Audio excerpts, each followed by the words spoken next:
कहते हैं जब इश्क इंसान के सिर पर सवार होता है तो उसे सही गलत कुछ भी समझ में नहीं आता और इश्क की धुन कब गुनाह की हद में दाखिल हो जाती है खबर भी नहीं होती।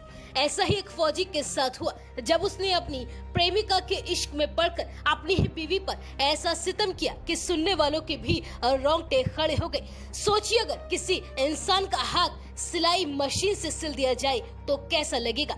यकीनन आपको सुनने में ही सिहरन दौड़ गई होगी। लेकिन उत्तर प्रदेश के बरेली जिले में ऐसा एक फौजी ने अपनी ही बीवी के साथ किया है। एक दिन पति पत्नी में कलह हो जाती है और ये कलह मारपीट में तब्दील हो जाती है और इसी बीच मारपीट के दौरान ही पत्नी का हाथ कट जाता है। तब फौजी पति वो करता है जिसकी कोई कल्पना भी नहीं कर सकता और फौजी पति ने सिलाई मशीन से बीवी की उंगलियां ही सिल डाली।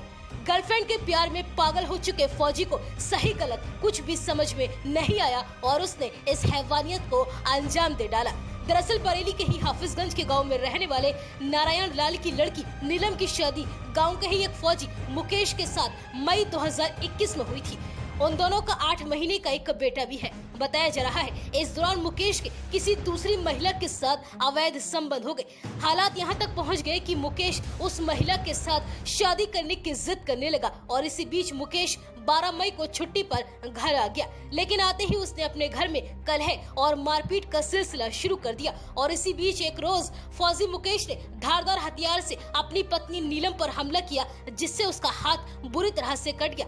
इससे मुकेश का दिल नहीं पसीजा बल्कि उसने कलाई और कटी हुई उंगलियों की फटी खाल को सिलाई मशीन से सिल दिया। और इतना ही नहीं, जब नीलम जख्मी होकर जमीन पर गिर पड़ी तो मुकेश ने उसके प्राइवेट पार्ट पर जोरदार बूट से हमला किया और चेहरे पर कई बार चाकू से वार किया। इसके बाद इस फौजी ने इंसानियत की हदें पार करते हुए जख्मी बीवी की वीडियो बनाई और जबरन अपनी बीवी से कहलवाया कि वो किसी लड़के से बात कर रही थी जिसकी वजह से पति ने उसे मारा है। वीडियो बनाने के बाद उसने मोबाइल छीना और नीलम के भाई को फोन करके कहा कि मैंने तुम्हारी बहन को मार डाला है, उसकी लाश उठाकर ले जाओ। फिर फौजी ने कहा कि वो आर्मी में है और उसका कोई कुछ नहीं बिगाड़ सकता। लहूलुहान हालत में जैसे तैसे थाने पहुंचकर पत्नी नीलम ने सारी घटना की जानकारी पुलिस को दी। पुलिस ने फौरन फौजी मुकेश को हिरासत में लिया। पुलिस ने फौजी मुकेश के अलावा उसकी मां उषा देवी के भी खिलाफ संगीन धाराओं में मामला दर्ज कर उसे भी कोर्ट में पेश किया गया जहां उसका चालान कर दिया गया और अब पुलिस इस मामले की